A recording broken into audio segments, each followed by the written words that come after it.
اس کی وضاحت اسے کرنا چاہیے تھی، معذرت نہ صحیح لیکن بات کرنے میں پہل تو اسے کرنی چاہیے، مگر اس کی محبت اس کی انا پر حاوی تھی۔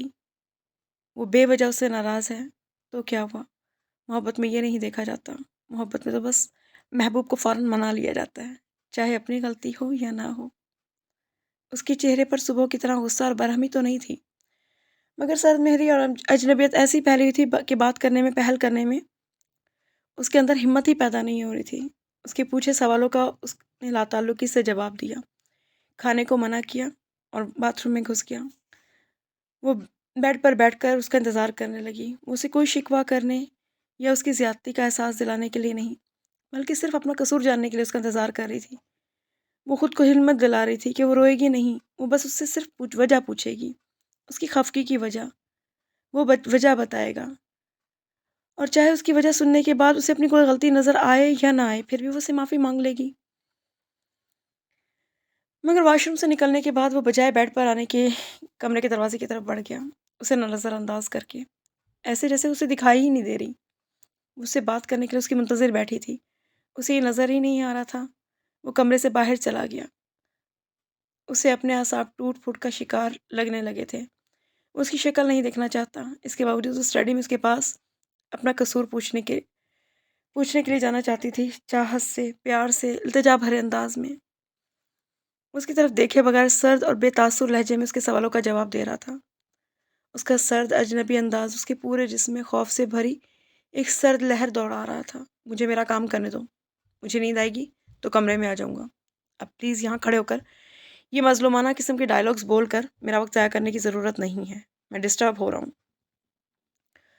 اس نے اس کا ہاتھ پکڑ کر گھسیٹ کر اسٹڈی سے باہر نہیں نکالا تھا، مگر اس کا لہجہ ایسا برفیلا، ایسا سرد تھا کہ گھسیٹ کے اسٹڈی سے باہر نکالا جانا اتنا اذیت ناک نہ ہوتا جتنا یہ لب و لہجہ۔ اسے اپنے قدموں پہ کھڑا ہونا اور چلنا مشکل ہو رہا تھا۔ یہ اشر کا کون سا روپ تھا؟ وہ اس کے وجود سے بیزار تھا۔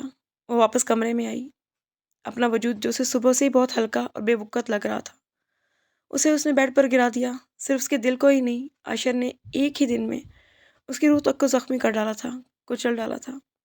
اس کی آنکھوں سے آنسو گر رہے تھے، اس لیے کہ دنیا میں یہی وہ واحد چیز تھی جس پر اسے اختیار تھا۔ تمہیں پتہ ہے خیرت، تم مجھے اچھی لگتی ہو، تم سے اچھی لڑکی میں نے اپنی پوری زندگی میں نہیں دیکھی۔ ہمیشہ ایسی ہی رہنا خیرت، میں تو ویسی ہی ہوں مگر تم بدل رہے ہو۔ تمہیں پتہ ہے خیرت، تم میرے لیے کتنی اہم ہو، کتنی خاص ہو۔ اگر تم نے مجھے اپنے دل سے نکال دیا تو پھر میں کچھ بھی نہیں رہی، نہ خاص نہ اہم۔ وہ بے آواز آنسو بہاتی رہی۔ رات کے آخری پہر وہ کمرے میں آیا، اس پر نظر ڈالے بغیر وہ بیڈ کے بالکل دوسرے کونے پر کروٹ بدل کر لیٹ گیا تھا۔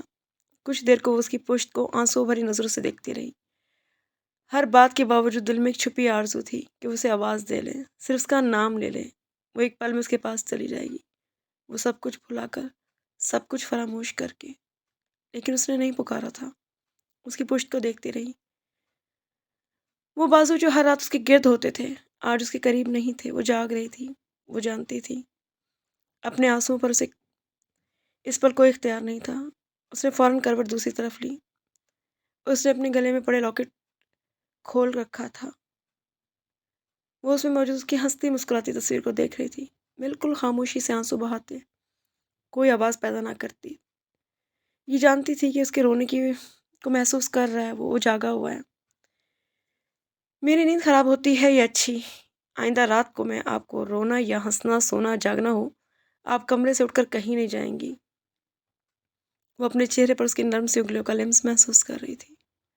اس کے آنسو صاف کر کے اس نے اسے بازوؤں کے حصار میں لے لیا۔ اس نے اس کے سینے پر سر رکھ دیا۔ اسے یاد تھا وہ اس کی شادی کے بعد وہ پہلی رات تھی جب اس شخص کی محبت اس کے دل میں پیدا ہوئی تھی۔ بظاہر کھردرے سے لہجے میں اسے مخاطب کرتے وہ اس کے آنسو کتنے پیار سے صاف کر رہا تھا۔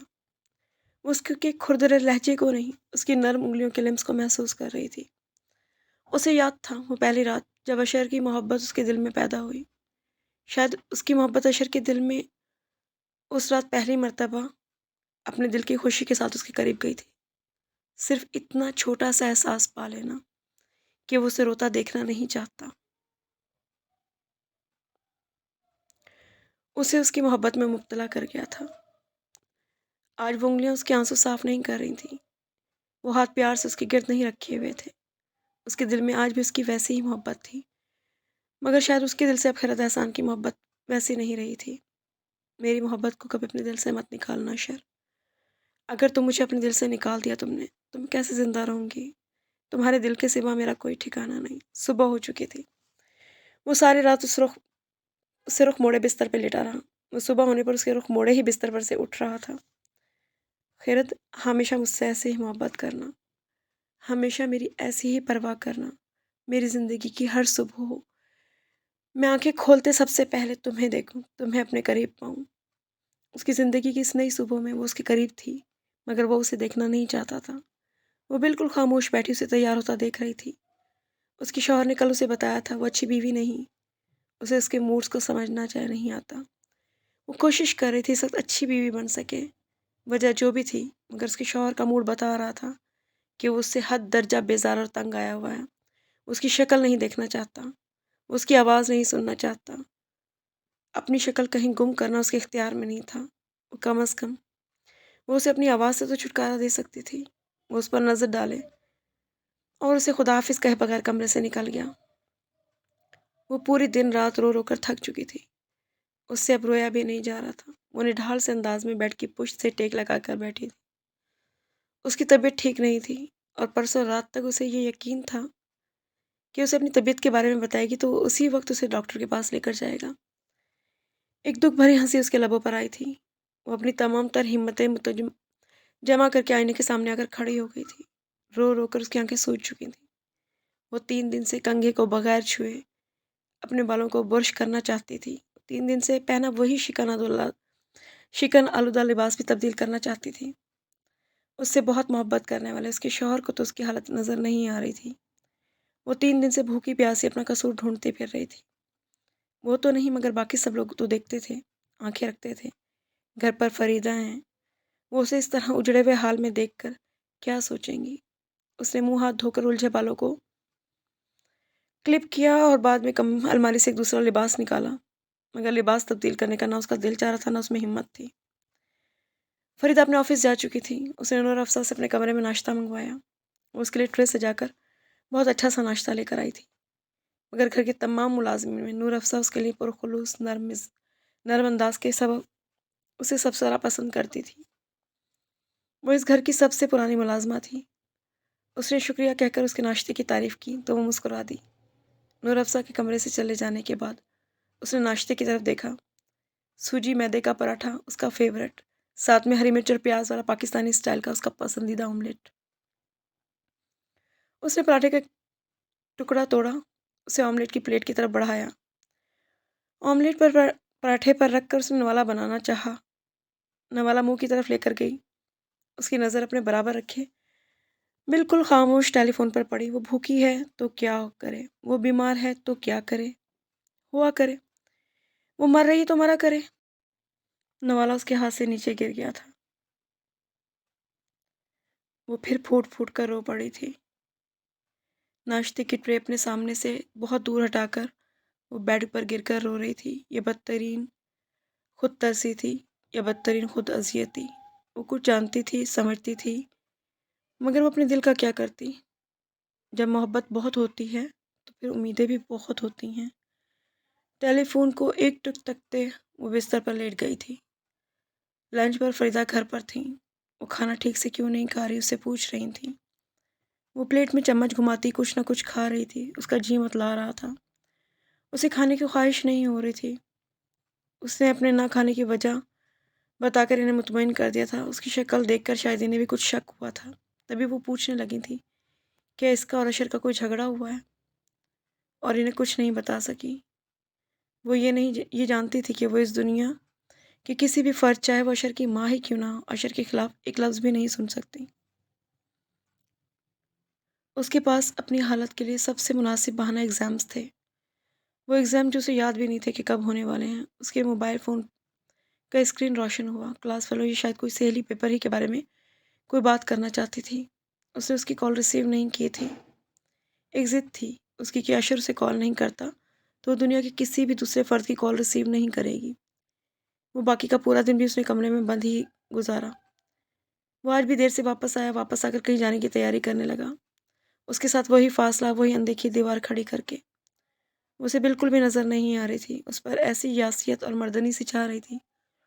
وہ اتنے زیادہ ڈپریشن میں تھی کہ اچانک ہی اس کے دل میں مرنے کی خواہش پیدا ہوئی۔ ابھی اگر اسی وقت وہ یہیں بیٹھے بیٹھے مر جائے تب بھی کیا وہ یوں ہی اسے نظر انداز کر کے بریف کیس میں اپنی فائلیں رکھتا رہے گا؟ یہ کیا پاگل پن ہے، اس نے اپنے آپ کو جھڑکا۔ میاں بیوی میں لڑائی جھگڑا ہو ہی جاتا ہے اتنی عام سی بات پر، اتنی زیادہ ڈپریشن، اتنی زیادہ منفی اور یاسیت بھری سوچیں۔ کل صبح تو میں دبئی جا رہا ہوں، وہاں سے واپس آ جاؤں، پھر ملتے ہیں۔ وہ اس کی خوبصورت آواز سن رہی تھی، وہ اشر حسین کی بیوی جو اس کے لیے بہت اہم اور بہت خاص تھی، جس سے وہ بہت محبت کرتا تھا، اپنے کسی جاننے والے کو اپنے دبئی جانے کا بتا رہا تھا۔ تب وہ آگاہ ہوئی اس بات سے کہ کل صبح وہ ملک سے باہر جا رہا ہے، مگر شاید یہ صرف ایک تاثر تھا جو دیا جا رہا تھا کہ اسے نظر نہیں آ رہی، اسے نظر آ رہی تھی۔ تبھی تو اسے سہارا دینے فوراً اٹھ کر اس کے پاس آیا تھا۔ وہ باتھ روم سے باہر نکلنے کے لیے قدم بڑھا رہی تھی جب اسے بہت زور سے چکر آیا۔ اسے اپنے سامنے ہر چیز گھومتی ہوئی نظر آ رہی تھی۔ وہ سہارے کے لیے کسی چیز کو پکڑنا چاہتی تھی، مگر اسے دیوار اور دروازہ ہر چیز دو دو تین تین نظر آ رہے تھے۔ وہ اس کے پاس آیا تھا، اس نے اسے فوراً تھام لیا تھا، اس کے گرد ہاتھ رکھ کر اسے سہارا دیا تھا، مگر اپنے ارد گرد وہ ہاتھ رکھ اسے اپنے شوہر کا ہاتھ نہیں لگا تھا۔ وہ ہاتھ انسانیت کے رشتے کے تحت بڑھائے جانے والا ہاتھ تھا۔ اسے بہت شدت سے رونا آ رہا تھا۔ وہ اس کا ہاتھ اپنے اوپر سے ہٹا کر خود کو بیڈ تک لے آئی تھی۔ اسے چکر آ رہے تھے، اسے لگ رہا تھا کہ وہ دوبارہ اسے آگے بڑھ کر تھام لے گا۔ باتھ روم کے دروازے سے بیڈ تک کا فاصلہ اس نے یوں طے کیا تھا جیسے کئی میل چل کر آئی ہو۔ وہ بے دم سی ہو کر بیڈ پر گر گئی تھی۔ کئی سیکنڈ وہیں کھڑے اسے دیکھتے رہنے کے بعد وہ لائٹس آف کر کے بیڈ پر آیا تھا، مگر اس نے اسے مخاطب نہیں کیا تھا، اسے کیا ہو رہا ہے یہ تک نہیں پوچھا تھا۔ وہ پوری رات جاگتی رہی تھی۔ صبح ہو گئی تھی، وہ تیار ہو رہا تھا، اسے اس کا قصور بتایا بغیر اس سے ناراض وہ ملک سے باہر جا رہا تھا۔ میں جا رہا ہوں اور ڈاکٹر کو ضرور دکھانا۔ اسے یقین نہیں آ رہا تھا کہ وہ اسے اس طرح چھوڑ کر جا رہا ہے۔ وہ بہت دیر سے جانے کی تیاری کرتا نظر آ رہا تھا، مگر یقین نہیں آ رہا تھا کہ وہ یوں چلا جائے گا، اسے اس کا قصور بتائے بغیر، صرف سزا سنا کر۔ وہ نہیں جا سکتا، اسے یقین تھا وہ واپس آئے گا۔ جس بھی بات پر اٹھا ہے، مگر اس کی محبت اسے کھینچ لائے گی واپس کمرے میں۔ وہ الٹے قدموں بھاگتا ہوا واپس کمرے میں آئے گا، اسے اپنے سینے سے لگا لے گا۔ میں تم سے ناراض نہیں رہ سکتا خیرت، تم میرے لیے سب سے خاص ہو، تم میرے لیے سب سے اہم ہو۔ میں تم سے ناراض ہو کر تم سے دور ہرگز نہیں جا سکتا۔ اس نے گاڑی سٹارٹ ہونے کی آواز سنی، وہ یکدم ہی بیڈ سے اٹھی۔ وہ بغیر دوپٹے، بغیر چپل کے کمرے سے باہر بھاگی۔ وہ ٹیرس پہ بھاگتی ہوئی آئی، اسے اپنا دل ڈوبتا ہوا محسوس ہوا۔ ان کے گھر کا گیٹ چوپٹ کھلا تھا، ڈرائیور گاڑی باہر نکال رہا تھا۔ پچھلی نشست پر بیٹھا اشر اپنے گھٹنوں پر بریف کیس رکھے اس میں سے کچھ دیکھ رہا تھا۔ خود کو گرنے سے بچانے کے لیے اس نے مضبوطی سے ریلنگ کو تھام لیا تھا۔ گاڑی ایک سیکنڈ کے اندر اس کی نگاہوں سے اوجھل ہو گئی تھی۔ اس کا یقین کرچی کرچی ہو کر ٹوٹ کر بکھر گیا تھا۔ اس کی محبت، اس کے یقین اور اس کی امیدوں کو اپنے ہی پیروں تلے رونتا وہ اس سے دور، اپنے گھر سے دور، ملک سے دور، پتہ نہیں کتنے سارے دنوں کے لیے چلا گیا تھا۔ وہ ٹیرس سے کھڑی نہ جانے کتنی دیر تک یوں ہی روتی رہی۔ ممی میں آپ کے ساتھ ڈاکٹر کے پاس جانا چاہتی ہوں، کسی گائنیکولوجسٹ کے پاس۔ تھوڑا سا ہچکچاتے ہوئے اسے فریدہ سے اپنی بات کی وضاحت کی۔ اشر کے جانے کے 1-1.5 گھنٹہ بعد وہ اور فریدہ ساتھ بیٹھی ناشتہ کر رہی تھی جب اس نے اس سے یہ بات کہی، آج ڈاکٹر کو ضرور دکھانا۔ صبح بہت بے تاثر سے انداز میں کہہ کر گیا تھا، مگر اشر حسین کے نزدیک اس کی کوئی بات کوئی اہمیت ہو یا نہ ہو، خیرت احسان کے نزدیک اس کی کہی ہوئی ہر بات کی اہمیت تھی۔ اس کے لیے اس کی ہر کہی بات اپنی ذات سے بھی زیادہ اہم تھی۔ اشر کا لہجہ چاہے جتنا بھی بے تاثر اور جذبات سے عاری رہا ہو، مگر اپنے دل میں اسے اس کی فکر تھی۔ وہ اس کی طرف سے فکر لے کر ہی گھر سے گیا تھا۔ فریدہ جو اورنج جوس کی سپ لیتی اخبار کی کسی خبر میں پوری طرح گم تھی، اس کی بات سن کر بری طرح چونک گئی تھی۔ انہوں نے اخبار کو اٹھا کر ایک طرف رکھا اور اس کی طرف مسکراتے ہوئے دیکھنے لگیں۔